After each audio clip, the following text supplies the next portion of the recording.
Est-ce qu'il y a des gens qui vendent les âmes des autres? Oui, la Bible le dit. Dans l'Apocalypse chapitre 18, versets 11 à 14, précisément au verset 13, la Bible nous révèle l'existence des vendeurs d'âmes d'hommes. Avant de vous mettre cette vidéo, lisons juste les versets 11 et le verset 13. Pour comprendre ce passage de l'Apocalypse 18, nous allons commencer au verset 2. Il est écrit, « Il cria d'une voix forte en disant, « Elle est tombée, Babylone la grande. » Alors, la destruction de Babylone la grande, c'est ça qui a poussé les marchands de la terre qui vendent plusieurs choses, entre autres les corps et les âmes d'hommes. Ces marchands plairent. La Bible nous les révèle, Apocalypse 18, à partir du verset 11, il est écrit, « Et les marchands de la terre plairent et sont dans les deuils à cause d'elle. » À cause de qui? De Babylone la grande. Ces marchands pleurent pourquoi? La Bible continue de nous dire, parce que personne n'achète plus leur cargaison. Au verset 12 et le verset 13, la Bible nous décrit leur cargaison. Premièrement, cargaison d'or, cargaison d'argent, cargaison de pierres précieuses, ainsi de suite. Et au verset 13, la Bible nous dit cargaison de cinnamome, d'aromates, de parfums, de myrrhe, d'encens, de vin, d'huile, de fine farine, de blé, de baies, de brebis, de chevaux, de chars, de corps et d'âmes d'hommes. La Bible nous révèle qu'il y a des gens qui vendent bien les corps et les âmes d'hommes. Laissez-moi vous dire qu'il y a des gens qui sont de malfaisants. Ils entrent dans les églises sous couvert du nom de prophètes ou de pasteurs. Or, par contre, ils sont des serviteurs de l'ennemi. Leur but, c'est de vous présenter une fausse doctrine, un faux christianisme, dans le but de vous faire croire que vous êtes entre les mains de Jésus-Christ. Or, par contre, ils vous amènent entre les mains de l'ennemi. Ils utilisent la ruse et la séduction de miracles et de prédictions divinatoires sous forme de prophéties pour vous amener sûrement à la perdition. Alors, je vous invite à suivre la petite vidéo de ces voleurs professionnels pour illustrer leur patience et leur persévérance dans le but de vous détourner du Christ et de vendre votre âme au diable. Suivons s'il vous plaît. L'homme a eu l'audace de voler le téléphone portable de la jeune fille pendant qu'elle ne faisait pas attention dans la station de métro. L'homme n'est pas parti, mais a fait semblant d'attendre le métro dans la station de métro, puis a tranquillement marché derrière la jeune fille. La jeune fille est complètement plongée dans le monde de la lecture, et les actions de l'homme lui échappent totalement.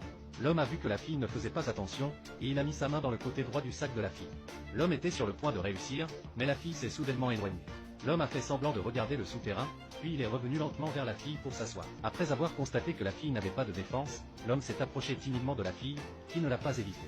Puis l'homme a de nouveau touché la paume de la fille, celle-ci s'est levée pour vérifier le souterrain, le portefeuille est tombé par terre, l'homme a rapidement ramassé le portefeuille, s'est retourné pour le regarder, puis l'a chargé dans son propre sac. Après avoir réussi à mettre la main sur la jeune fille, l'homme n'est pas parti pour autant, il a même eu l'idée du sac à main de la jeune fille. L'homme a retourné son sac, puis en a sorti une paire de ciseaux. Il se trouve que cette scène a été vue par une femme. La femme ne s'est pas mêlée de l'affaire. L'homme sans scrupule a commencé à ouvrir le sac de la fille. Les résultats de la fille se sont retournés. L'homme a presque trouvé, a vu la fille lire un livre si attentivement. L'homme a de nouveau lancé une attaque, cherché à couper. Il se trouve que la fille marche de nouveau, les ciseaux accrochés directement à la ceinture du sac de la fille. Vous pouvez voir que la fille est trop concentrée sur la lecture d'un livre. Cette situation n'est pas la plus petite remarque. L'homme a essayé de récupérer les ciseaux, mais malheureusement la fille marchait trop vite. L'homme sort alors du sac et jette les ciseaux aux pieds de la jeune fille, qui entend quelque chose tomber, s'accroupit pour les ramasser, puis les tend gentiment à l'homme. L'homme, qui n'a pas le cœur mort, a attendu le bon moment, voyant que la fille restait immobile et ne bougeait pas, l'homme a de nouveau lancé une attaque. L'homme a calculé l'endroit précis à couper, mais a essayé plusieurs fois sans y parvenir. La femme se retourne pour regarder le souterrain, ce qui fait échouer l'homme une nouvelle fois. L'homme profite que la fille lise, et commence à couper le sac de la fille. Cette scène était juste à côté de quelques personnes l'ont vu, quelques personnes ne se sont pas mêlées de l'affaire, si bien que l'homme sans scrupule coupe la lanière du sac de la fille, l'homme une main pour attraper le sac va tomber, l'autre main pour mettre les ciseaux, pendant que la fille se retourne pour marcher, la main du sac à main de la fille pour enlever la chèvre de la jeune fille.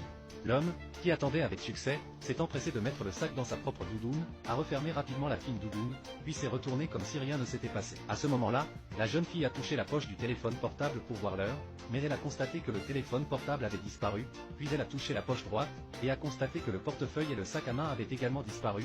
La jeune fille a regardé autour d'elle, mais n'a trouvé personne.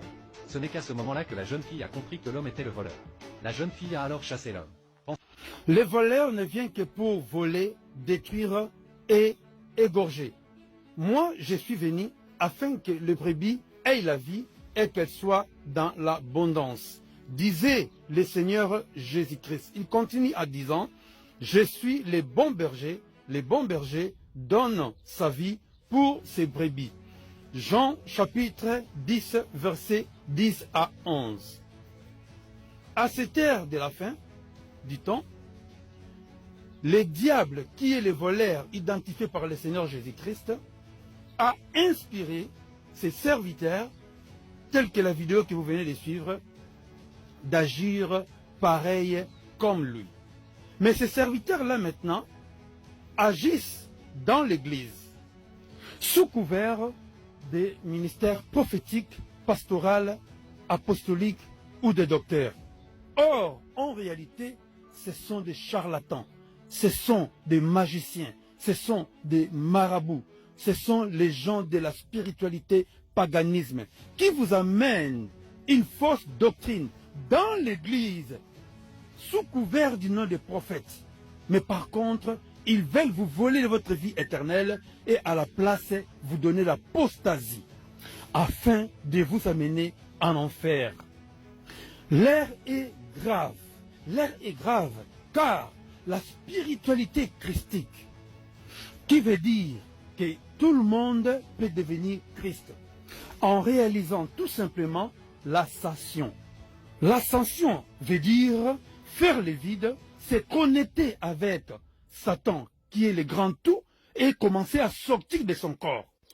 Or, le mot Christ veut dire en réalité le Messie, ou bien Machia, celui qui est oint par Dieu.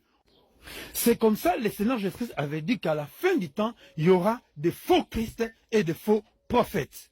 Sortez de la spiritualité paganisme que des faux prophètes comme Joël Tatou et les autres vous amènent dans des églises.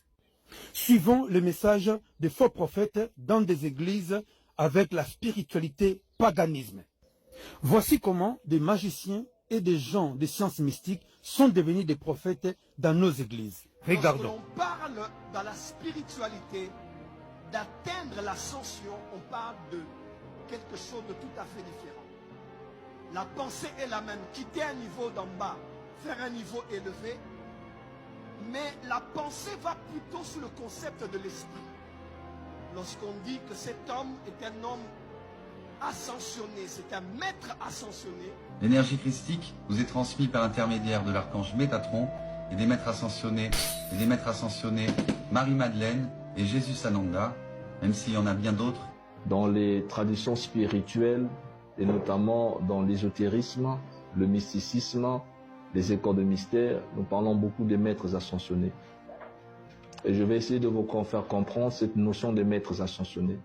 Ascensionné, c'est un maître ascensionné, c'est-à-dire c'est une personne qui a suivi un voyage, un parcours, un processus. Il a suivi une vie ayant été guidé par un maître à ses côtés pour qu'il parvienne à atteindre l'illumination. L'éveil spirituel ou l'illumination, c'est une réalisation de la dimension infinie et éternelle de toute chose. Et dans la spiritualité, le bouddhisme et les autres spiritualités, le tantrisme, il existe une dimension qui invite l'individu à faire des pratiques méditatives dans la prière ou d'autres pratiques qui sont possiblement susceptibles de l'amener à réaliser cette dimension infinie et éternelle de toute chose. Le premier Bouddha s'est illuminé, s'est éveillé. Et donc en son temps, Gautama est devenu le Bouddha, il a réalisé en fait cet état, est devenu le Christ Bouddha. L'illumination, les bouddhistes connaissent bien ça, c'est un état. Disait un des disciples de Bouddha, il disait, c'est atteindre la dimension christique. Voilà pourquoi Christ n'est pas un homme seulement, Christ est un état. Les voleurs et les vendeurs d'âmes